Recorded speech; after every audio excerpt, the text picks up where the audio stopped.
IPL के इतिहास में राजस्थान रॉयल्स कभी भी नहीं जीती जब उसने आरसीबी को 170 से लेकर 190 के बीच में स्कोर दिया और यही इस मैच का भी नतीजा था।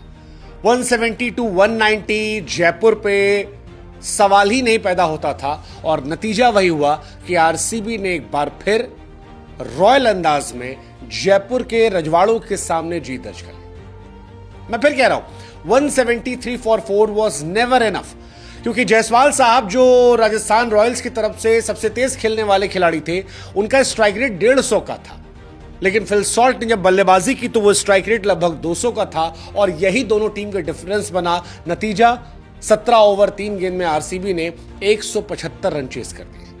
आरसीबी ने राजस्थान को 9 विकेट से हरा दिया और फिलहाल वो पॉइंट्स टेबल पर नंबर 3 पहुंच गई है। आरसीबी कह रही है कि इस साला कप नाम दू। आरसीबी ये कह रही है तो ये करके भी दिखा रही है, क्योंकि घर में भले ही वो 2 मैच हारे हों लेकिन बाहर वो शेर है। उन्होंने सीएसके में जाकर 17 साल बाद चिपॉक में मैच जीता, चिपॉक में जाकर सीएसके से मैच जीता। उन्होंने वानखेड़े जाकर मुंबई इंडियंस को हराया, ईडन गार्डन जाकर केकेआर को हराया और सवाई मान सिंह स्टेडियम में राजस्थान को हराया। और ये इसलिए हराया क्योंकि 174 मैं फिर कह रहा हूं कभी भी इनफ नहीं हो सकते।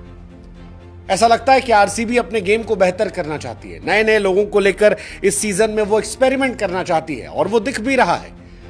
लेकिन राजस्थान रॉयल्स खोई हुई टीम है, वो टीम की तरह नजर ही नहीं आती। कोई प्लानिंग नहीं है, कोई कहानी नहीं है, बैटिंग में दम उतना नहीं है। खिलाड़ी जो हैं वो ऐसा लगता है इंडिविजुअल गेम खेल रहे हैं। जायसवाल चल रहे हैं तो अलग धुन में है। संजू सैमसन आरसीबी के सामने हर बार स्टंपिंग हो जाते हैं। रियान पराग को हर मैच में स्टार्ट मिलता है बट वो आगे नहीं बढ़ता। हेटमायर को भगवान जाने ये क्यों बचा कर रखते हैं। जुरेल साहब जो हैं वो शुरू में बहुत प्रेशर लेते हैं, उसका नतीजा होता सामने वाला झेल जाता है। हेटमायर को बचा कर रखना है, राणा की पोजीशन फिक्स नहीं है और वो एक एक्स फैक्टर नहीं है। वो एक्स फैक्टर जो 150 के स्ट्राइक रेट को 200 सवा 200 ले जाता है, जो फिल सॉल्ट में नजर आता है आरसीबी के लिए, टिम डेविड में नजर आता है। और वही फिल सॉल्ट डिफरेंस बने 33 गेंदों पर 65 रन। अगर आप 170 चेस कर रहे हैं तो ये खत्म करने वाला था। और संजू सैमसन ने यही कहा भी कि विराट और फिल सॉल्ट ने जिस तरह से खेला वो खत्म करने वाला था और वो जीत गए।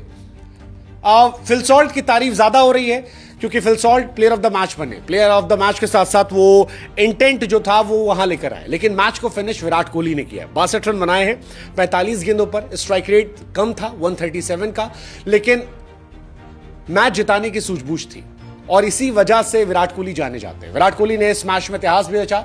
150 हो गई उनकी T20 हिस्ट्री में। 150, आई मीन दैट्स ह्यूज। 100 अर्धशतक लगाना बहुत बहुत बहुत बड़ी बात है और फर्स्ट एशियन है जिन्होंने 150 लगाई है। इस वजह से इनकी टीम जीती है। 150 T20 में है, 51 शतक और 74 50 ओडीआई में है और 30 शतक 50 टेस्ट में है। I mean Virat Kohli, that is why he is known as GOAT और इसीलिए उनकी टीम जीती है।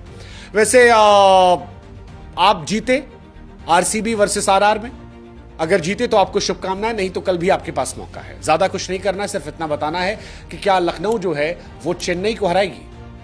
वैसे इसका जवाब सभी को पता है कि क्या होगा, अनलेस एंड अनटिल कोई बहुत बड़ा परिवर्तन होता है। हम सब इस बात का जवाब जानते हैं कि क्या होगा इस मैच में। सो देर किस बात की है, लिंक हमने डिस्क्रिप्शन में दे रखा है, जाइए प्रोबो ऐप पर और अपनी टीम को सपोर्ट कीजिए। सिर्फ इतना बताना है कि लखनऊ जो है वो सीएसके को हरा देगी, that's it, simple.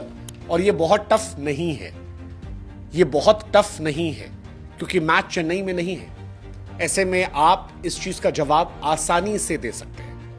Probo app है जहां बुद्धि का इस्तेमाल करना होता है। ढेरों इनाम आपका इंतजार कर रहे हैं और बुद्धि लगाइए, बताइए कि क्या लखनऊ जीतेगी। हमारे लिंक से जाएंगे तो ढेरों इनाम मिलेंगे। वैसे बुद्धि लगाइएगा जैसे विराट कोहली लगाते हैं, हर मैच में लगा रहे हैं। पहले मैच में 36 गेंद 59 रन, फिर 31 रन, इसके बाद 67 रन 42 गेंद और इस मैच में 45 गेंद 62 run, not out. Most 50 plus अगर आप देखेंगे आईपीएल में तो विराट कोहली और वार्नर बराबर हो गए। वार्नर के रिकॉर्ड की बराबरी कर ली है 66।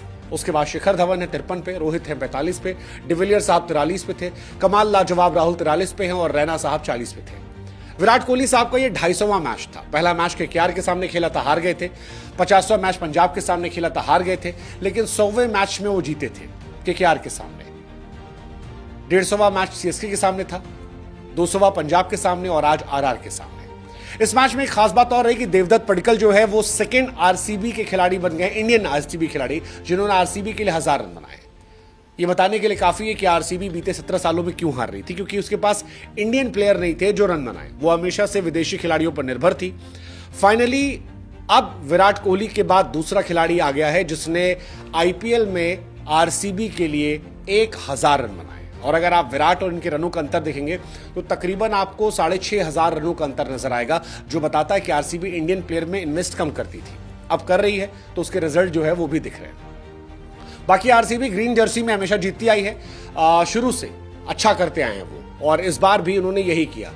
2022 में भी जीते थे, एसआरएच को हराया था, 2023 में आरआर को हराया था, 2025 में भी आरआर को हराया। देवदत्त पडिक्कल का हमने आपको बता ही दिया। इसके अलावा आपको एक बात इंटरेस्टिंग स्टैट हम बताएंगे कि आरसीबी जो है वो आरआर को आखिरी के 5 जो दिन के गेम हुए हैं उनमें हर बार हराती है। जब भी दिन के गेम होते हैं तब आरसीबी आरआर पर भारी पड़ जाती है, और ये बहुत अच्छा स्टैट है। हालांकि उसके पहले वो जीतते थे, लेकिन राजस्थान इसलिए नहीं जीती क्योंकि जायसवाल साहब रन बनाए 47 गेंद 75 रन, लेकिन 150 का स्ट्राइक रेट 47 गेंदें खेलने के बाद थोड़ा सा कम हो जाता है, क्योंकि जायसवाल को जब एक्सलेरेशन पे पैर दबाना था तब ध्रुव जुरेल ने 8 गेंदों पर 2 रन बनाए थे, और वन साइडेड प्रेशर की वजह से विकेट जो है वो गंवाना पड़ा।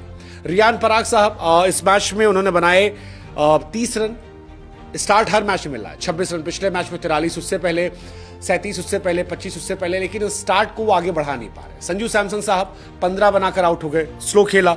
अगर आप ओपनिंग करने आते हैं और 19 गेंदों पर 15 बनाते हैं तो आप जस्टिफाई नहीं कर पाएंगे, और संजू सैमसन को तो हम एक्स फैक्टर के लिए जानते हैं। बीते 9 सालों में संजू सैमसन 3 बार स्टंपिंग हुए हैं, और हैरानी की बात है कि हर बार वो आरसीबी के सामने गए।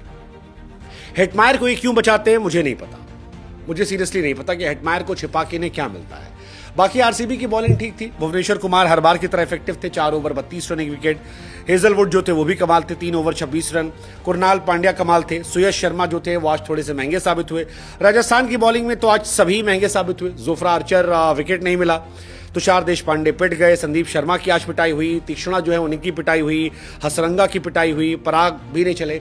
ओवरऑल आरआर एक टीम के तौर पर नजर नहीं आ रही है। खिलाड़ी अच्छे, मुंबई वाला हाल है, खिलाड़ी अच्छे हैं, लेकिन एक टीम लैक कर रही है। जो कहते हैं ना, टुगेदर ईच अचीव मोर, किसी कमजोरी को कोई ताकत बनाकर कर देता है और एक दूसरे को संभाल कर चलते हैं, वो नहीं दिख रहा, और उसी वजह से वो हार रहे हैं। आरसीबी इस साल बेहतर नजर आ रही है, और मुझे लगता है कि आरसीबी इस बार टॉप 4 में जगह बनाएगी। क्या ट्रॉफी ले जाएगी वो आप हमें कमेंट सेक्शन में बता दो कि क्या इस साल ई साला कप नाम दूं।